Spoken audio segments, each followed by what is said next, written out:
In 2016, thousands of young women across the UK are celebrating 100 years of Girlguiding's senior section. Girlguiding is the leading charity for girls and young women in the UK, with over 500,000 members. The senior section is open to all girls and young women aged 14 to 25 and offers a host of amazing opportunities to older girls. The story of guiding began in South Africa during the Second Boer War. During the siege of Mafeking, Colonel Robert Baden-Powell gained vital assistance from a cadet force of boys aged 12 to 15. These junior soldiers were the prototype of the Boy Scouts. In 1908, Baden-Powell published Scouting for Boys, and in 1909, the first ever Boy Scout rally was held at Crystal Palace in London. Pioneering groups of young women had already started tackling their own adventurous activities, and they gatecrashed the rally, gathering round Baden-Powell and demanding something for the girls. In response, Baden-Powell asked his sister Agnes to adapt his book so that girls could also use it, and the Girl Guides Association was born. In a Britain where girls running in public was frowned upon and women had no vote, the opportunities that were offered to the first Girl Guiding members were groundbreaking, and they made the most of them, hiking, camping, and taking up sports in defiance of the critics. At first, the Girl Guides Association was open to girls aged 10 to 14. But a group for younger girls was set up in 1914. Originally called Rosebuds, this group is now known as Brownies. In 1916, with demand for guiding growing among older girls, the Senior Guides were formed. Renamed Rangers in 1920, they are now known as the Senior Section. Encouraged by their magazine The Guide, members of the Senior Section played key supporting roles during both World Wars, assisting in hospitals, helping the emergency services, and taking a leading role in the evacuation of city children. Social action has always been at the heart of Girl Guiding. During World War II, members raised over £46,000 for the war effort, equivalent to over £1.8 million today. Older Girl Guiding members did not confine their efforts to the land. The Sea Rangers were one of the original branches of the senior section, and during World War II, Sea Rangers from London and surrounding counties were recruited for the Thames Emergency Services. The uniform has been adapted many times over the years, reflecting what girls and young women want. The current senior section hoodie was designed by members in 2007. 4 young women in guiding then travelled to India to audit the working conditions in the factory and see their design come to life. The uniform now is kind of made so that we don't stand out, particularly as guides, so if we're walking down the street or something, we just blend in.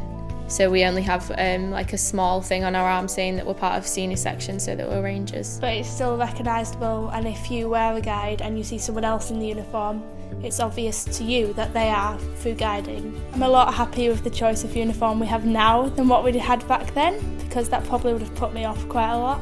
My original guide uniform, it had pockets. You had to have a coin for the phone, you had to have a handkerchief, you had to have some string, I think it was, a pencil, something to write on, and all this went in these pockets.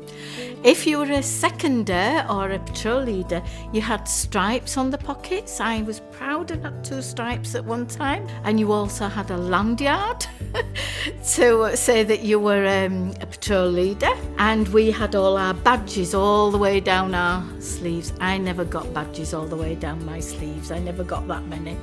But it still didn't stop me having great fun. Badges too have changed. Some of the earliest badges available to members included air mechanic, electrician and sailor. Many of the old skills are still practiced, but the change in badges reflects the many changes in guiding activities. Badges today cover topics such as body confidence, campaigning and politics. Currently in a senior section programme is called Look Wider, and it's split into 8 different parts, and they cover things like creativity, leadership, kind of traditional guiding skills. But because we're moving forward as an organisation and we're putting our youth members at the heart of what we're doing, there's no real tasks that you have to do, so it's completely different to what it's been like in the past. So we have a really varied programme. So for example, last week We built IKEA tables as part of independent living, giving like DIY life skills, and then we also decorated the tops of them. So we go from things like that to adventurous trips. We've been to a big Girl Guiding pop concert. We went down to London for the weekend. So yeah, really very varied programme. In Rangers we do a range of different things. Sometimes we have more relaxing meetings where it's more social because we've all got quite a lot going on with schoolwork and exams, and it's more of a getting to see each other that we wouldn't normally get to see outside of Rangers. But around the time of the general election we did quite a lot on politics and how it was important for 17, 18-year-olds to vote to get their opinion across.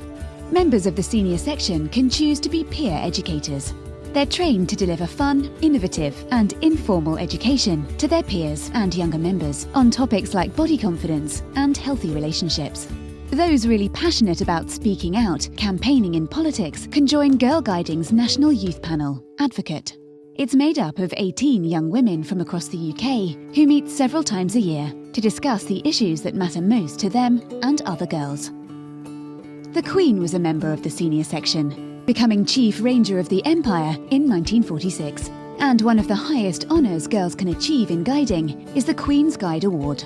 Senior section members dedicate several years to achieving this prestigious award by setting themselves a series of challenges and unique adventures, such as embarking on an Arctic expedition or volunteering at the Olympic Games. One of the best things I've done with Rangers recently was to go to William and Kate's wedding. Only 250 guides from the whole of the country could go, and our group were one of them.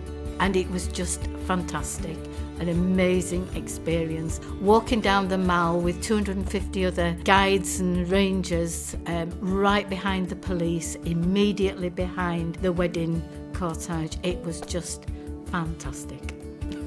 In the early days, for many city girls, guiding was their only real chance to see the countryside, and trips soon became more ambitious, more far-ranging and adventurous. The senior section programme has been developed to inspire girls to explore the world around them. Girl Guiding's Gold Scheme is a key part of this. The initials stand for Guiding Overseas, linked with development. And every year, dozens of senior section members jet off on global community development projects. The senior section have travelled to places as distant as Sri Lanka, Madagascar, Latvia and Chile to make a positive difference. The Guide Association has these 4 world houses. One is the Chalet, which is very well known. And my ranger leader, we called her Skip. Her name was Edith Lund. One night she just said to us, "I've always wanted to go to the Chalet. Would anybody like to come?" I was absolutely over the moon to think that we could do something like that. And we spent, I should think, 6 months then planning our trip to the Chalet. And the journey was by train and bus and boat. We didn't fly. And it's a most amazing place. There are people from all over the world there. We were there for 2 weeks. The accommodation, there were about 10 of us all slept sort of on a wooden thing all in a row. And each day we had to help in the house, but we had a lot of free time. And people still go to the Chalet now for holidays to do with guiding, and they seem to do the same things that we did. They always visit the woodcarver and go for walks, and we just had a wonderful time. When I went to India, we went into the Himalayas to do camping and trekking for 3 days, and that included some whitewater rafting. Other things I've done is spend time at Sangam.